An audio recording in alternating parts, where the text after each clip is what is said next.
Greetings, everybody. I'm David Grubbs. I'm coming at you live from Brooklyn, New York. I'm going to give a talk and a reading today called Two Experiments in Music Writing that centers on two books of mine. Now that the audience is assembled and the voice in the headphones, I'm going to give readings from both of those books and talk about the development of both of them, and I'm also going to talk a bit about and play excerpts from my collaboration with Susan Howe. So the first book that I'm going to start with is Now That the Audience is Assembled, which was published by Duke University Press in 2018. Now that the audience is assembled for the musician's brooded first contact with an instrument we can't yet visualize and cannot imagine what it could be made to sound like. The figure slowly makes as if to remove an instrument from a case whose contours remain obscure. For all we know, the case has always been leaning in the corner of this darkened, already stage-lit room, always behind the door that just closed itself, or was closed by a swift, unnoticed hand. There was a door ajar upstage center, and then it was closed and the room sealed. When's our start time? The instrument waits in a case that's free of the first sign of wear. For all we can see, it looks as if it has never left this room. The room itself is newly painted, a black and gray blue, a color to absorb sound, and free of dust.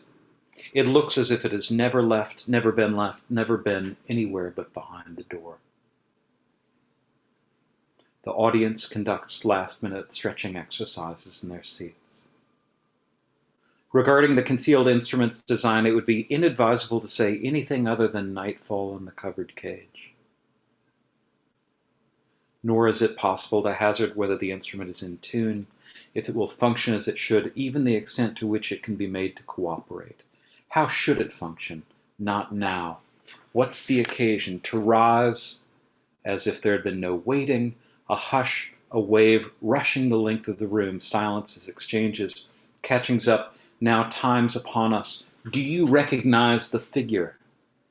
The gangly silhouette crossing the stage area, the lighted rectangle without chairs, without audience, its rear two corners touching the back wall of this circular room, might be this evening's wrangler, a stagehand or tech person qualified to decide whether what's in the case formerly behind the door is ready to function as an instrument, is ready to rodeo.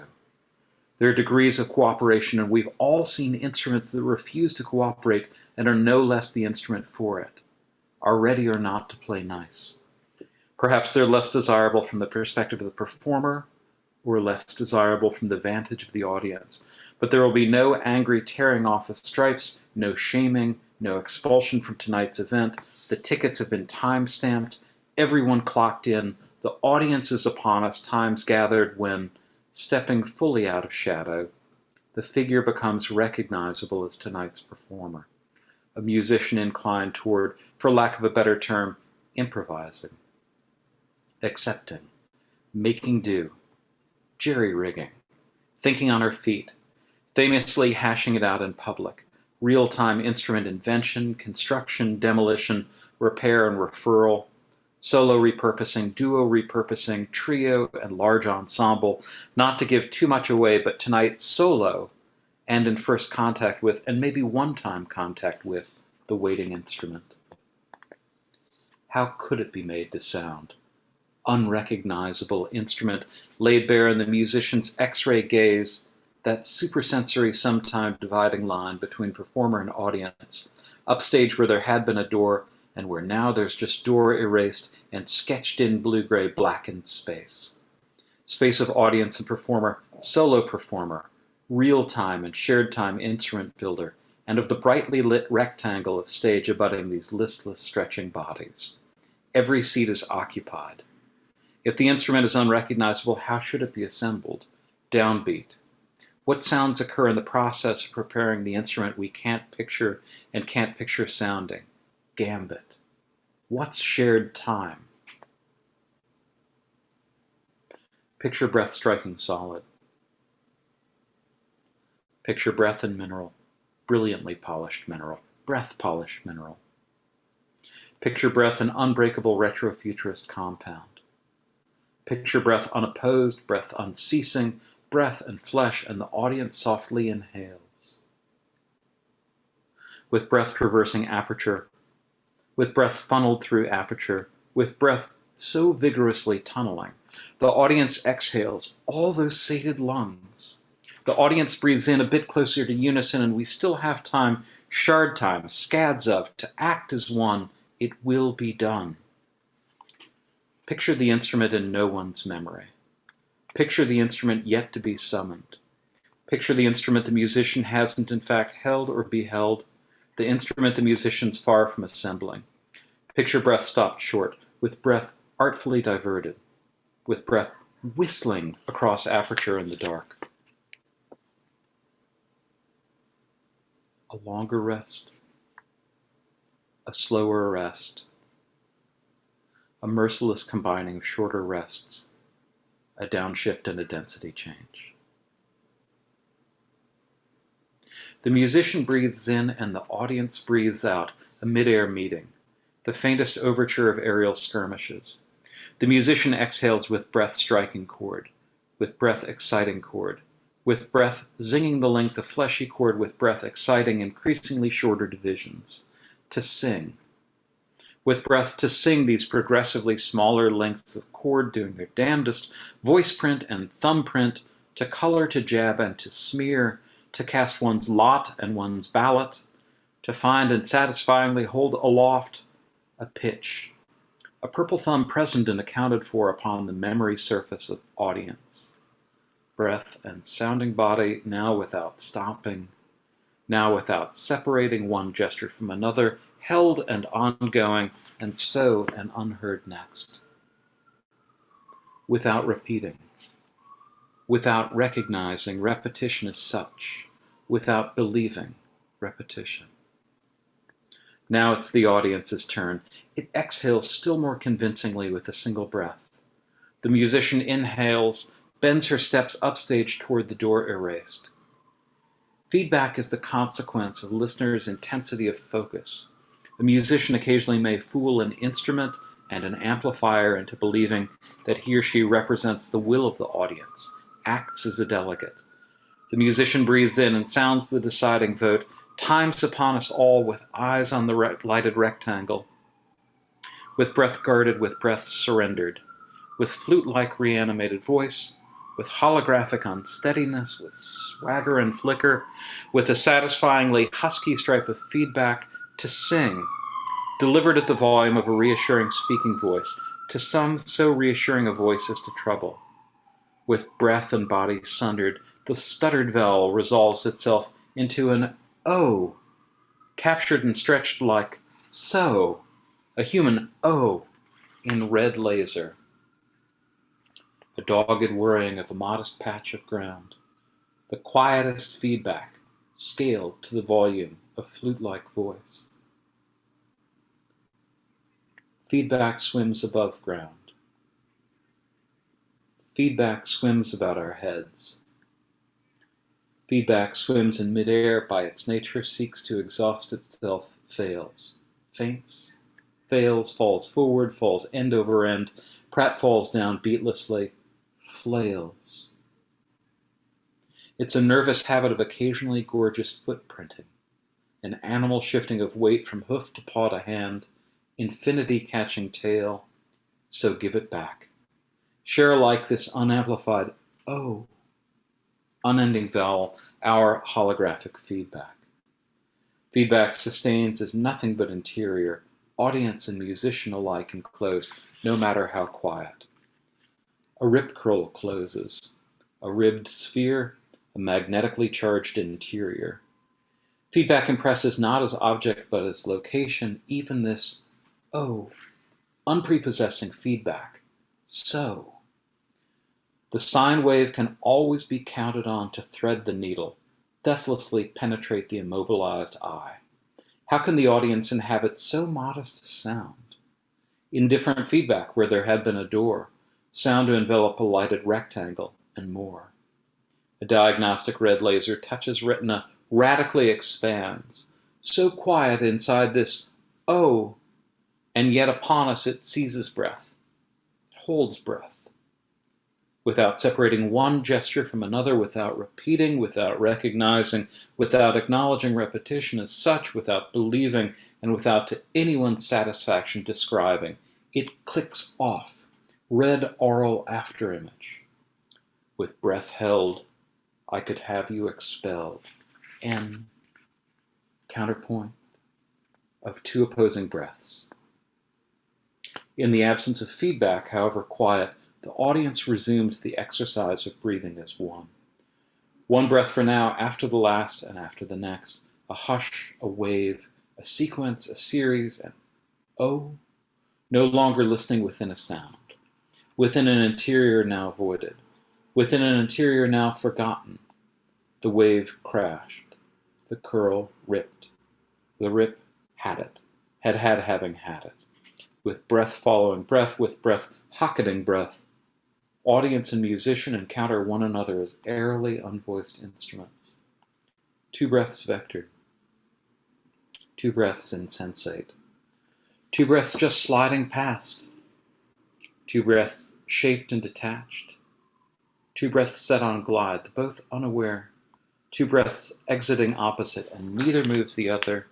Merely chords in their divisions, stacking and balancing multiples on multiples within multiples. Crossing divisions. No breath stilling chord, no chord stilling breath. The fill before the expand, before the just sliding by. No breath stills another. Hexed human chords sensing, blackly picturing, shaping each breath. Hexed chords coordinated just, oh, and the mirrored breaths rushing past one by one to disappear, soundless stage right and left.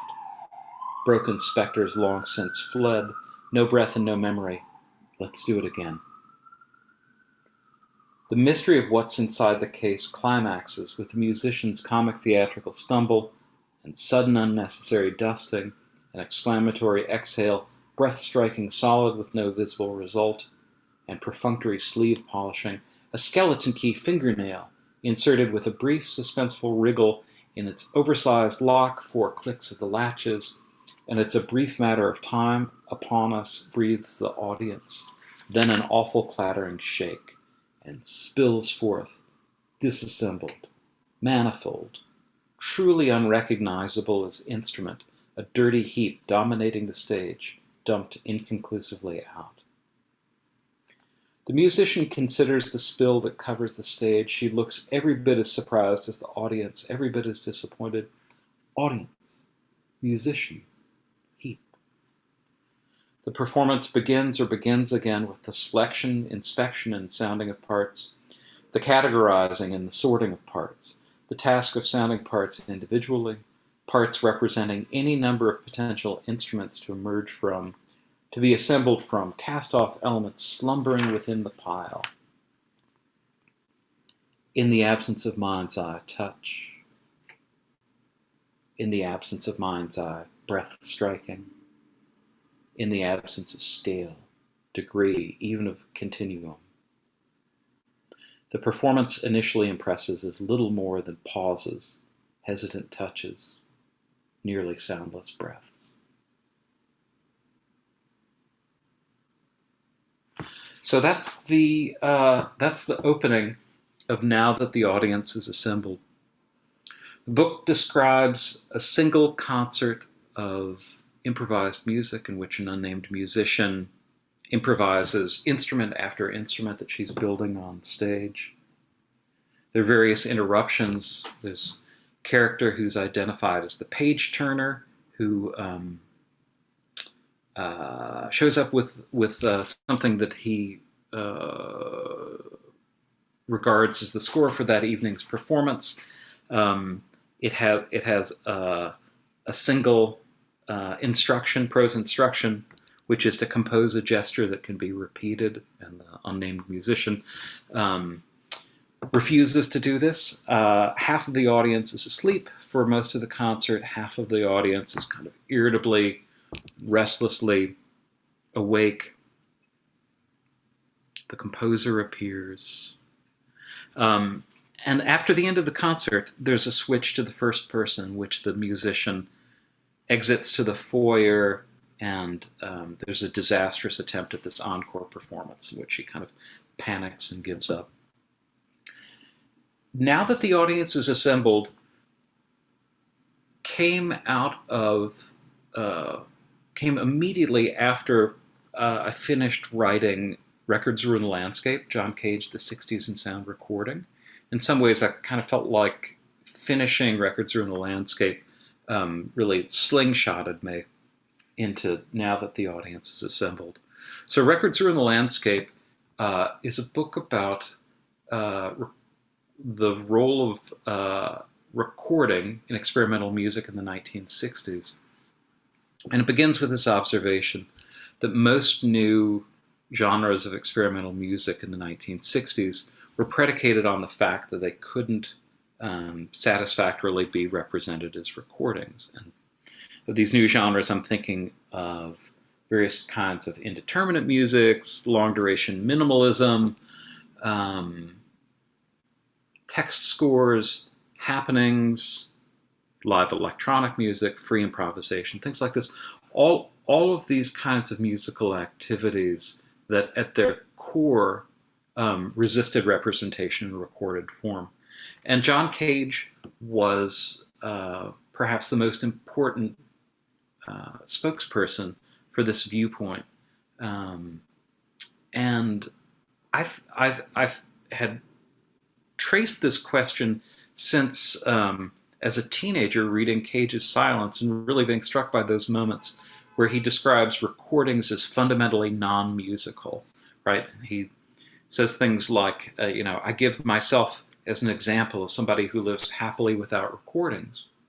And I was always interested in this idea because my sense of one of the real significant aspects of Cage's work is to forever expand this category of the musical, right? Of what counts as operating within a sphere of music. And so for him to draw a line, a hard and fast line, that listening to a recording is not a musical experience, was fascinating to me. And it was especially interesting to me as somebody who grew up in a thoroughly average-sized city in the United States, Louisville, Kentucky, where records were a means of transcending geography and transcending time, etc. So I really, for years, I'd wanted to explore that idea in Cage of why. Why was he so disdainful towards recordings?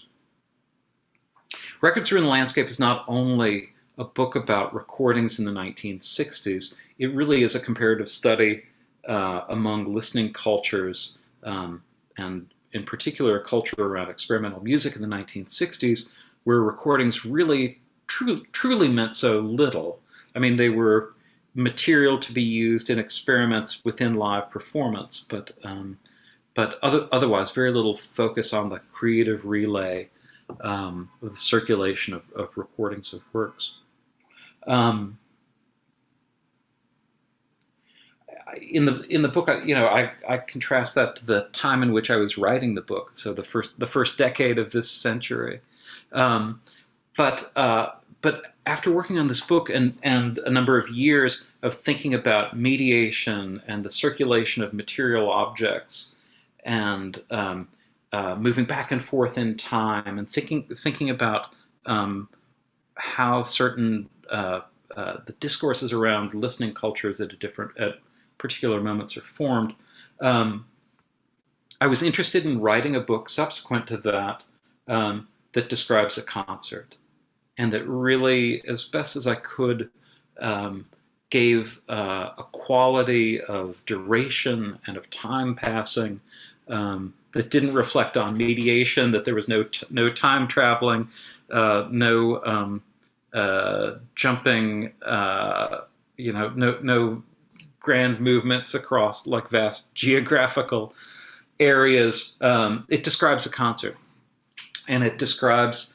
a concert in its own phantasmagoric way, that was in some ways a composite portrait of dozens of concerts that I'd witnessed, either as an audience member or as a performer, and and I wanted to task myself with not only with describing the music, but also to describe the social situation of the concert.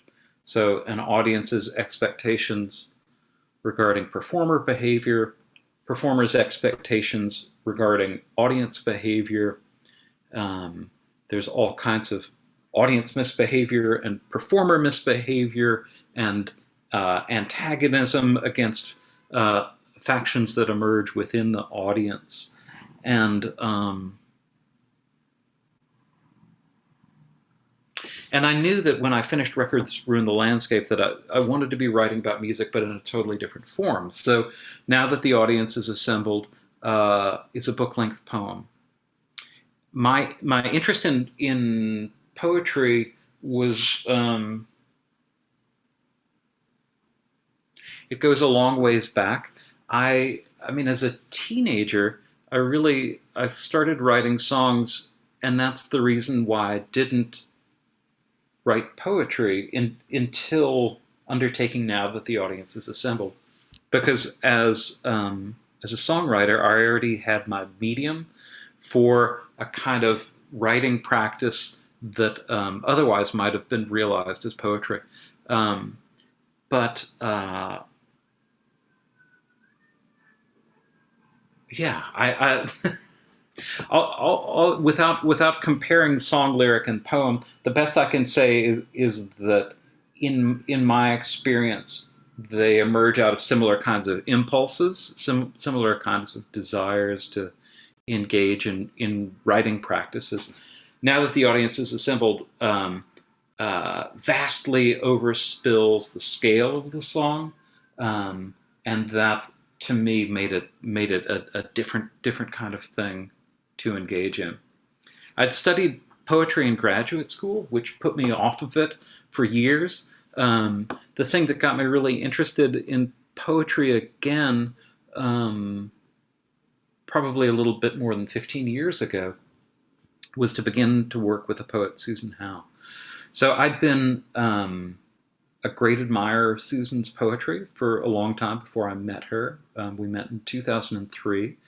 I had first seen her read probably 5 years before that in Chicago, at the University of Chicago, and she was reading from a book called The Birthmark, Unsettling the Wilderness in American Literature. And The Birthmark moves back and forth between scholarly prose describing the literary production and material history of literature of the Massachusetts Bay Colony in the 17th century, so sermons and captivity narratives and things like that, and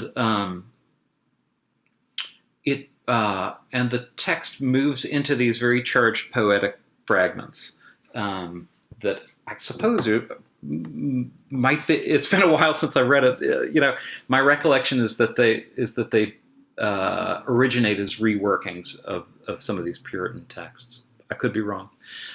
Anyway, I would describe that experience of hearing Susan read. I mean, obviously it was seeing her, but my memory is so profoundly auditory of that reading that it was such a stark threshold that she crossed every time she moved from the more scholarly, prosaic writing into these poetic fragments.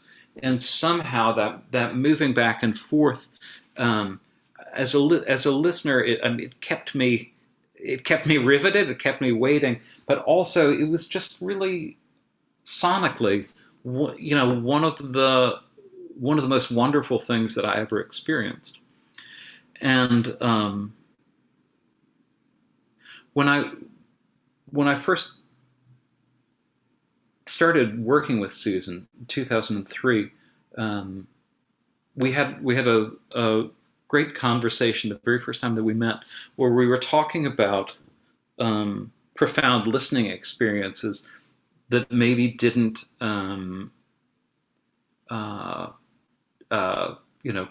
conform to the expectations of musical listening. And she told me about seeing John Cage read at the St. Mark's Poetry Project, which for years has had a marathon reading on New Year's Day. It's kind of a circus type event. And she said that it had been a really chaotic day of readings and greetings and things like that. And that when Cage read, the silence around his reading, probably of Murrow, this one of the pieces based on Thoreau's journals, that the silence was so profound, and that she had never experienced that intensity of listening within a group before, and that it had everything to do with Cage's manipulation of silence and sound and thresholds of sound and the threshold of audibility, and even the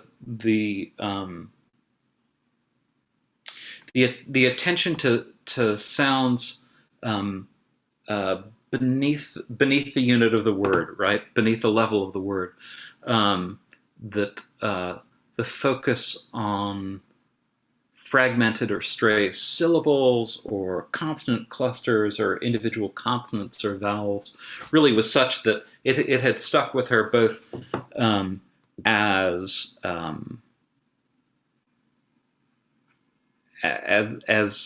the most impressive poetry reading, but also one of the most impressive musical experiences or listening experiences even generally.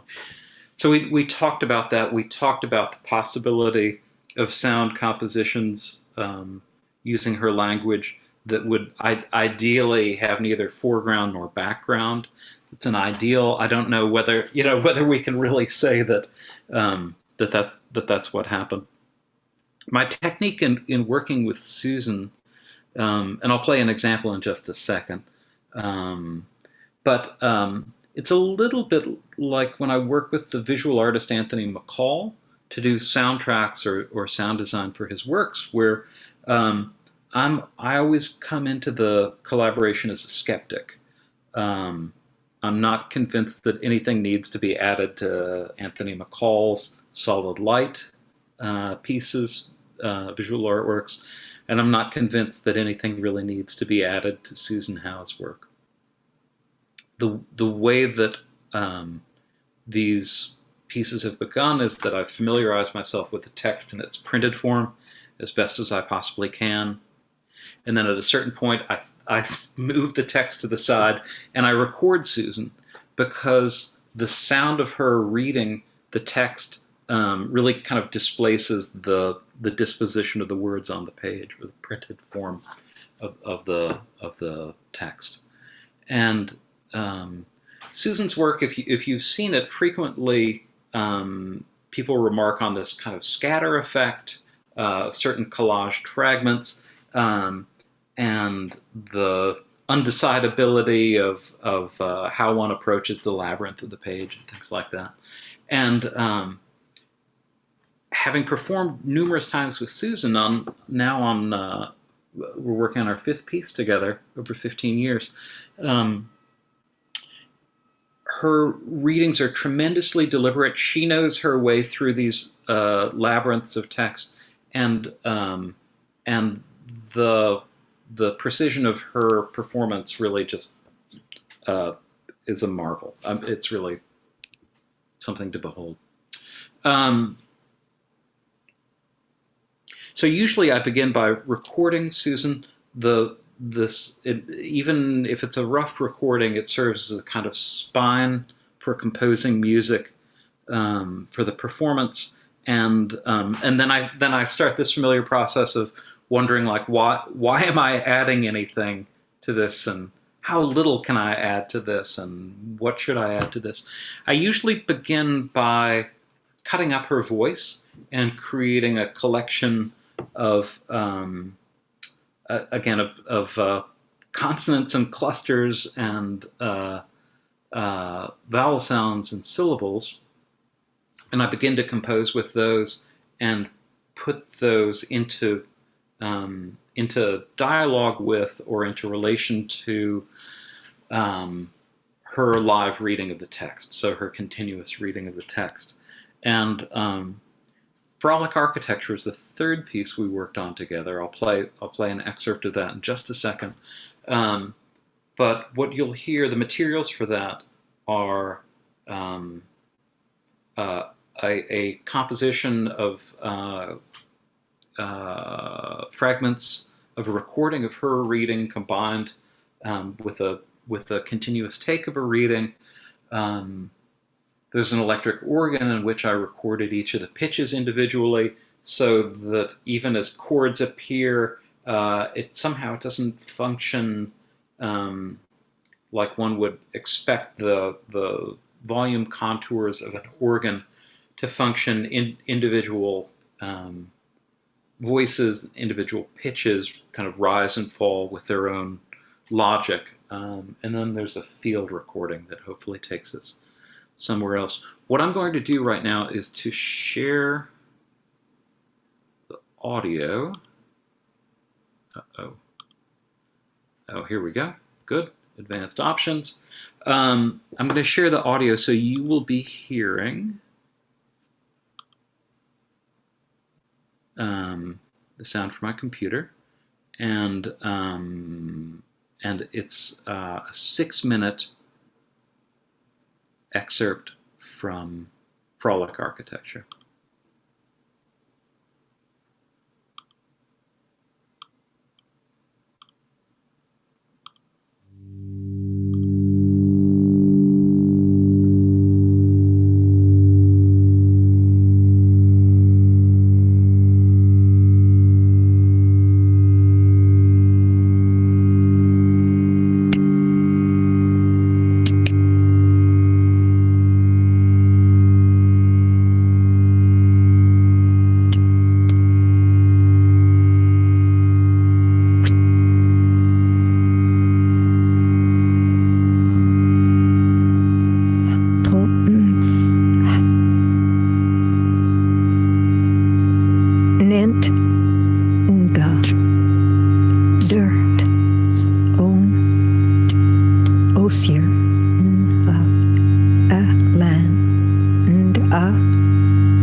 Circumam, ed her arms alone, though there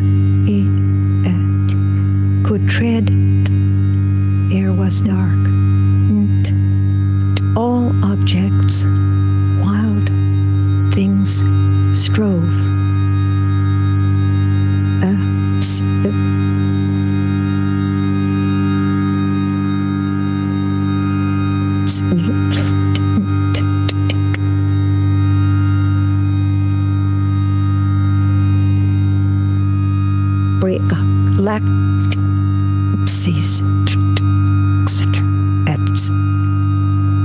Labored after an awakening, was leaning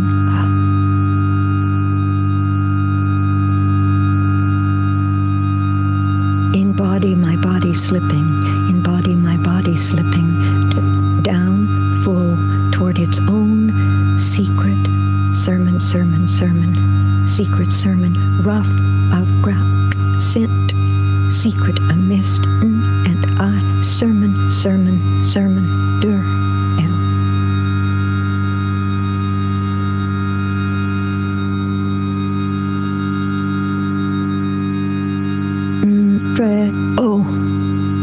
That be at rest, more sure, these alu shadow long shall, finding no, but find a bewildered ever, weary of my head, that is first, then was ever, for they ever had.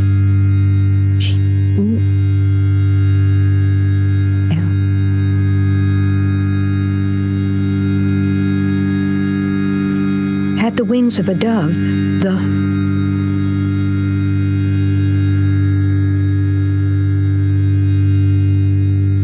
but whether I could, I fly, and abiding portion, and no ring, deceiving enjoyment.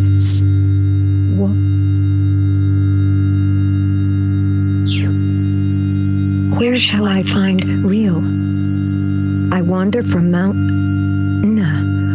Oh, that I could find rest for the soul of my. Weary myself.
Profile. Finally, leaves in lower left and only check for the pieces of paper pattern.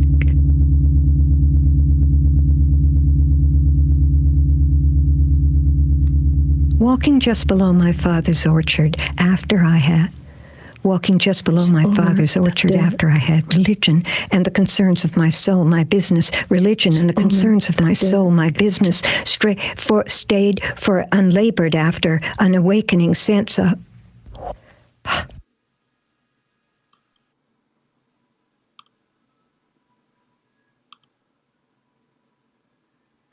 Okay, so that's from Frolic Architecture, collaboration with Susan Howe.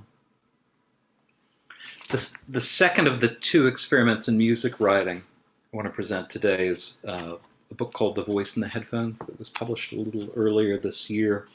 And it's a book that documents the culture of the recording studio through a depiction of the headspace of a musician upon hearing the voice of the engineer in his headphones say these talismanic words, "You're rolling." So this is a short reading from The Voice in the Headphones.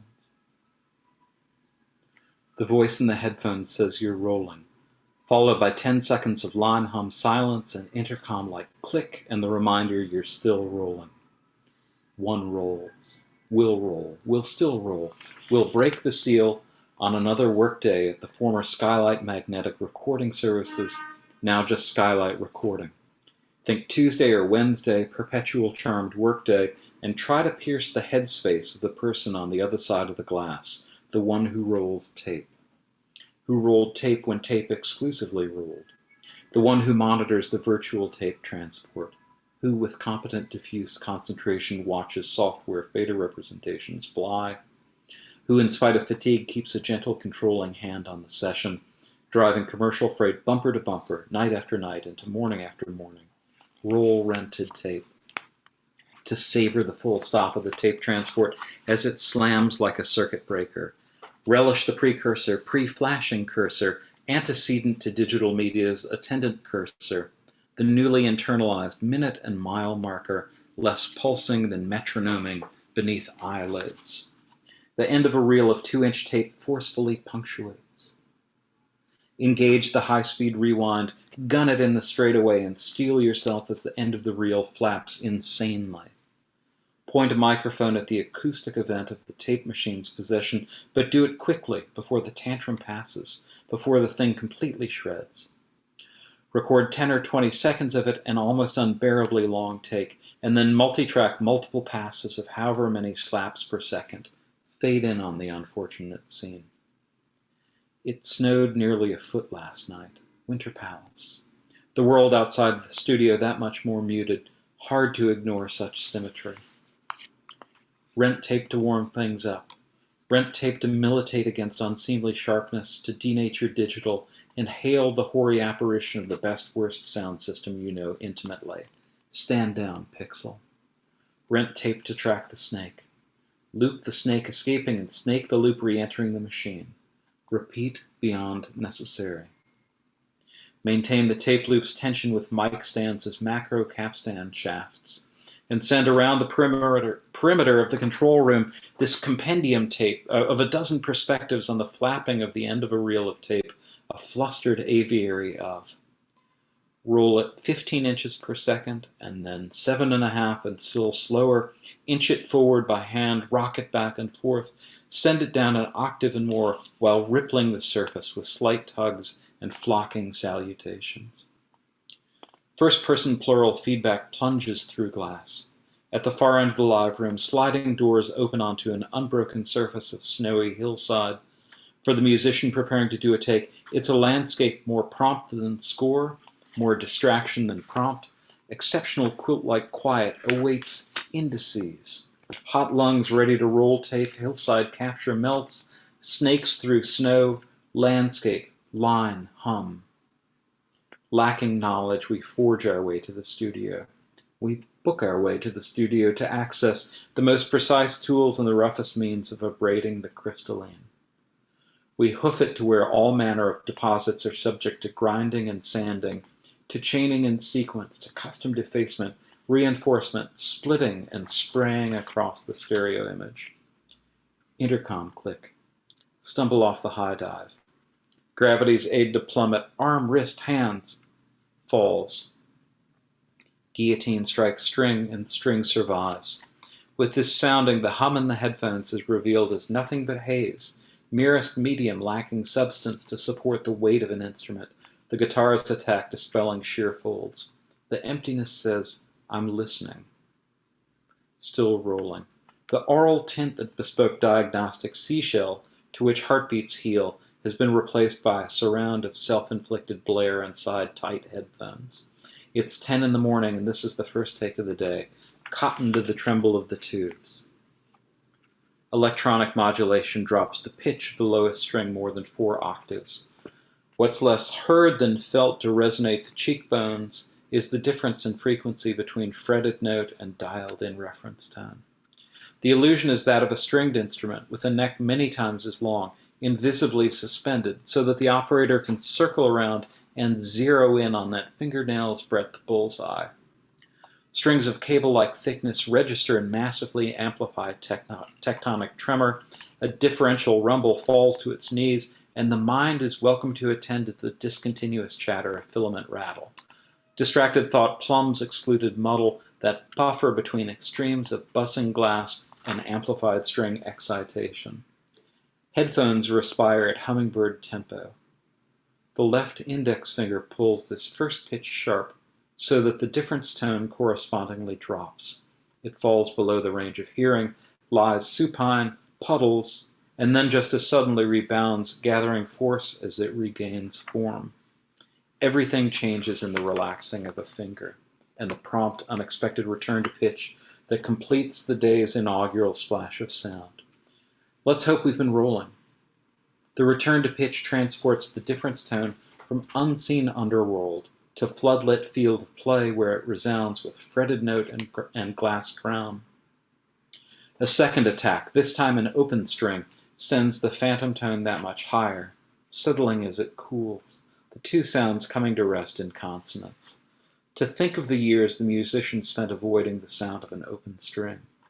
After a pause, a twist of the tuning machine breaks the bond and shatters the concord, This precise splitting of tones summons feedback and flickers, illuminates by strobe the rotation of an owl's neck. It pierces backdrop and baffle with pinholes of painful brightness. A music like walking. A music as peculiar as walking. Walking out the sliding door and up the hill. A music like a walk in the snow. A music like the sound of a walk in the snow. A music regulated by breath during a walk in the snow. A music like walking atop the snow. A music like snowshoes for scampering across. A music for hiding and herring across. A music to take with you over the mountain. A music that takes you over the mountain. Denuded succession and air congeals to rhyme, defines blurred cold friction. Take a drag through the snow. The fog freezes and a stream sounds beneath the faint outline of a bridge. 200 shades of white. When you're confident that the time has come, the decision is yours to reverse course. A music obscured by scrim, a music that ceases to reflect readiness. Before you're completely frozen, turn this ship around, one foot after another, with a nagging sense of detour, with continued detour and perpetual listing, aim for the studio. Find the precise spot at which it ceases to be a journey outward, the point where the tether most powerfully strains, a sudden perimeter, an echoed antipode. Attune yourself to that location your body knows to be the most distant and most demanding, and plot your return from the furthest, farthest. How deeply can you sleep when you know you must be leaving soon? The streetlights extinguished, the sun not up.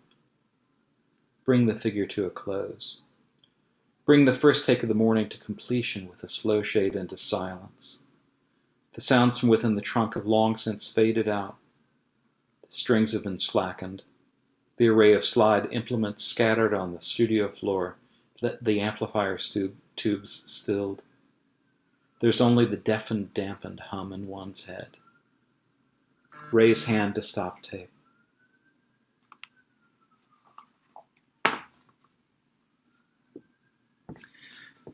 Thank you very much. So that was from The Voice in the Headphones, which is the second in what will ultimately be a series of 3 books describing different sites of musical activity: the concert, the recording studio, and the next book that I'm completing right now has to do with playing music on tour, where the first 2 describe musical activity that unfolds over a single day. The next one describes activity that takes place over a span of 30 years. And